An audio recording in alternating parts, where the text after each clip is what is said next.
magaling. Okay. Ito na si Baby. Very good. Sige, dugsong. Dugsong. Bigyan mo ng kadugsong. Very good. Sige, huwag basta-basta bawiin. Diretso. Very good. Yan, magaling. Sige, diretso. Diretso nito. Yan. Very good. Nangatog na talaga itong mga mahita kasi natin sa bunga. Sige, yung malalim. Ining. Dumating po ito, i-ruptured na ang pandigan. Tapos 8 cm na rin siya. Yung dumating.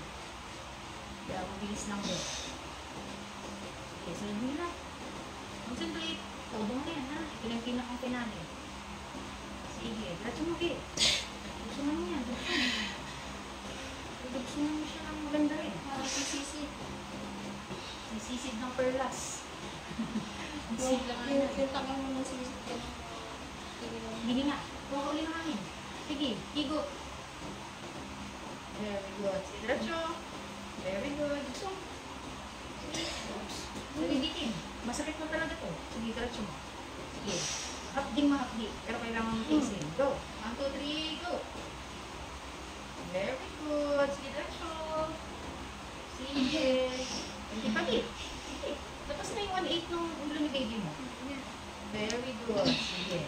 Sige. Push. 1, 2, 3. Push. Hinga. 1, 2, 3. Go. Ay, galing. Sige. Diretso mo, baby. Diretso. Diretso mo na. Ito na. 1/4 na ito. Okay. Sige. Diretso. Oops. Hapdi yan. Hapdi. Super. Super. Yan. Ano? Very good. Magaling. Sige. Diretso. Diretso. Yung eyes level. Very good. Sige, diretso. Dugsong, dugsong. Dugsong ang magaling. Sige, diretso. Sige. Ikulak mo yung paa mo dyan sa likod. Sige, 1, 2, 3, go! Kala ko i-ir ka na. Sige. Piling itong mga nakahimik. Ang kaiingay. Ang ida. Sige. Yung malalim. Sunod na hila. Sakit talaga yan. Parang may apoy dyan sa bungad. Yan yung ball of fire na lumalabas. Yan, tiisin mo lang. Ito na. Ilang dagis na lang ito. Hinga, hinga. Pahinga pa si baby. Ay mo. Okay, very good. Sige, that's okay. Yan. Sige, that's okay. Dugsong. 1, 2, 3, go. Yan, magaling. Okay. Ito nang i-array ako ng bata. Or feel pa din. Thank you, Lord. Busog. 39. Ilan? 39. Ito na si baby girl mo. Galing yung mami mo kayo, walang kaililingan. Tiis na tiis. Thank you, Lord. Here's your baby girl.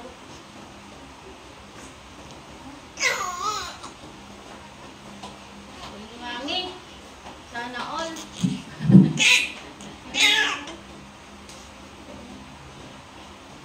Sana all. Magaling ang Mary.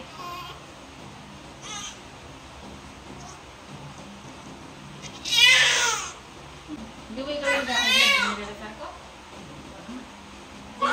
Nire-refer ko na sa pasika surface kasi nag-high blood po ito naman. Nag-150 over 100. Kaya nire-refer ko na siya sa hospital. Ngayon naman kung dumating siya, nag-130 over 100 siya. Which is normal lang naman kapag nagiging intense na labor ng isang buntis. Huwag lang may mga signs and symptoms at high blood pressure din. Wala naman siyang nararamdamang kakaiba kanina. Kaya, so wala. So, yan yung mga niya. Thank you, Lord. Congratulations, baby girl.